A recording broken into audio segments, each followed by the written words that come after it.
Hey everyone, thanks for joining me today. Dr. Ross Marcagiani with a great word of the week. Today's word of the week is going to be viral support. I'm getting a lot of questions from patients. We're coming into flu season, we're coming into cold season here, and with everything going on with the climate that we're in, what people want to take for prevention of viral support, or even what to do if someone were to get a cold, how to take care of that, or how to at least help their immune system be more effective to fight off virus and other infections going into cold season. Today we're going to talk about that. So we're going to talk about what we take in order to support your immune system and why. So let's dive in. So the first thing that I want to talk about is vitamin D. Vitamin D3 with K2. K2 is going to help the absorption of that, but the reason why we want to implement vitamin D is it's been shown to help improve immune function. Vitamin D has been shown to increase your T regulatory lymphocytes or your T reg cells. Now, for what these are is basically these are the gatekeepers of the immune system. They help to basically modulate the immune system and stimulate certain sides of the immune system. So think of this as the gatekeepers of your immune function. So really important that we have active T reg cells, and we have a lot of T reg cells. Also, research has showed that TNF alpha has been inversely related. So as our vitamin D comes up, our TNF alpha, which is a pro-inflammatory cytokine, has actually come down, and that's a good thing. We want that TNF alpha to come down. For all of these supplements that we're going to talk about, getting blood work is crucial to make sure we're not overdosing, or that we're not getting, vitamin D or vitamin C or zinc toxicity or selenium or NAC toxicity, which would be really hard to do, but it can be possible to be done. So we want to make sure you're getting blood work. Typically, I like to see vitamin D around 80 nanograms per milliliter. And then during, cold season, personally, I take 10,000 IUs daily, but somewhere between 5,000 to 10,000 IUs daily. And if I'm sick and I have a cold, I'll ramp it up probably for about 2 weeks, up to 20,000 daily, but bringing it back down after that 2-week period of getting a cold there. And as you can see here, linked to the bottom of this is some research supporting some of the information I'm talking about in regards to vitamin D. Next, we'll move on to vitamin C. So vitamin C is a very powerful antioxidant. It scavenges free radicals. It is very crucial, again, in down-regulating that inflammatory response. We're down-regulating, again, that big million-dollar word, pro-inflammatory cytokines. So typically what I recommend during, again, the flu season, what I would do for myself is about 1 to 3 grams a day of getting buffered C, whether it's calcium ascorbate, niacinamide ascorbate. You can do some ascorbic acid, but getting the buffered sources will help the tummy not create such as much distress in the digestive system. And when we're looking at your levels of vitamin C, I usually want to see 2 milligrams per deciliter when looking at vitamin C levels. And then we can talk about IV. That's a whole nother topic, but there is, a certain upper threshold of dosage or maximum absorption that you can get. Some research says about 2 grams is where you cap off, and then your body is unable to absorb that. So then what some people can do to get around that is IV vitamin C, which increases exponentially your rate of absorption without the digestive distress that you can get from vitamin C. And again, you can see the link to the bottom of this page here, or this PowerPoint, that there is a link here supporting this information that I'm talking about again. Next, we'll look at your zinc. Zinc is really, really helpful. Honestly, this is probably for like a antiviral or just an immune support. This definitely goes up there. Probably beats vitamin C, but right next to vitamin D with how effective and useful it is. It prevents a virus from entering the cell. It can inhibit viral replication.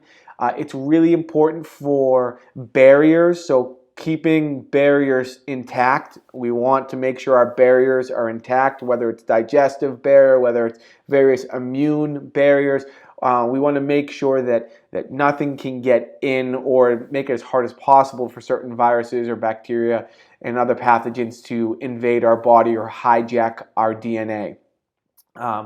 We want typically the ideal, you can run red blood cell or you can run plasma. Ideally, I'd recommend looking at plasma. It gives a little bit better indication of what is available to the cell. I usually like to see around 90 to 100 micrograms per deciliter. If you are looking at your red blood cell zinc, 1400 micrograms per deciliter here. And then you also want zinc, you want to make sure you have adequate carnitine levels. That will help the absorption. And then if you really want to get into the details, looking at your copper to zinc ratio, making sure we're having a good 1-to-1 ratio, because copper can inhibit the absorption of zinc. Usually I'm going to take about 54 milligrams per day myself. Again, if I'm having a cold or I'm under the weather, I'll probably up this to about 54 milligrams twice a day for, again, that 14-day period. And then for the vitamin C, I'd probably be doing roughly 3 grams a day for that 14-day period if I'm really under the weather for the vitamin C. And again, we have another link here to support some of this information I'm talking about. Next, we have selenium. Selenium is another really helpful immune supporter. As you can see here, it increases the production of our natural killer cells. So those are the pieces of our immune system that go out and see foreign invaders and go and attack and kill that foreign pathogen. It increases our T lymphocytes. Again, we talked about the Treg cells and your T lymphocytes, really important as the gatekeepers for our immune system and controlling our immune function.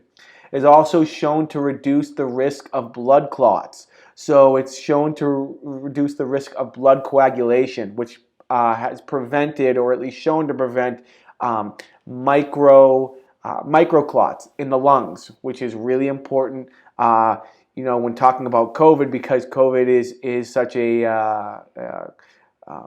is a very susceptible for a respiratory condition. Usually, I want to see selenium around 150 micrograms per liter, and I usually would, during the winter season, take about 250 micrograms daily. Again, if I get sick, I'm going to probably up that to about 500 micrograms per day, maybe 750 for, again, that 14-day, 2-week time period. Again, we have research here to support some of this information we're talking about below. Next, we talked about NAC, and then real quick on selenium, just to jump back, some research has showed that that selenium's helped with inhibiting poliovirus and even some influenza viruses as well. So that's a cool side note to talk about. Okay, diving back into our NAC now, or N-acetylcysteine is what this stands for. So some benefits of this: NAC is a mucolytic, meaning if we get a virus or we get some type of infection and we get a lot of mucus formation, it helps to dilute the mucus production or thin the mucus. Again, with respiratory conditions, very important. NAC is a potent antioxidant. Again, it helps to reduce those pro-inflammatory cytokines. Specifically, it has been shown to reduce NF-kappa B, which is a pretty nasty pro-inflammatory cytokine. It's also a precursor of cysteine. So basically, it is an indirect way to increase glutathione levels. Glutathione is another one, but that would be helpful, but I'm trying to keep this condensed and keep it to a couple supplements here to take over the flu season. How you can measure this: typically you want to measure it through an organic acid test, would be ideal. And then I usually take about 500 milligrams 1 to 2 times a day for a maintenance dose, and then if I'm under the weather, I'll probably increase this to at least 500 milligrams 3 times a day for that 14-day time period. There's been some research that has shown with women that NAC helped to reduce the likelihood of developing or catching H1N1 influenza. They showed that research at around 600 milligrams 2 times a day has been significant in reducing viral infection. So really important there. Another really important aspect. And again, you can see the link below here to support this information. And then a supplement that I would recommend during this time, if you want to kind of keep as simple as possible. We've been using Metagenics Immune Defense Pack, which has vitamin D in it. It has vitamin C. It has zinc. It has your NAC. It's just missing that selenium. But a really good supplement here that I usually take again during this cold in the winter season here. I hope this was beneficial and helpful. If you know anyone that can benefit from this information, please share this information. Thank you for your time. Have a healthy winter, a safe winter, and make sure you're out trying to enjoy your life and get some normalcy back somewhat here in a safe, healthy manner. Thank you for your time and have a great day.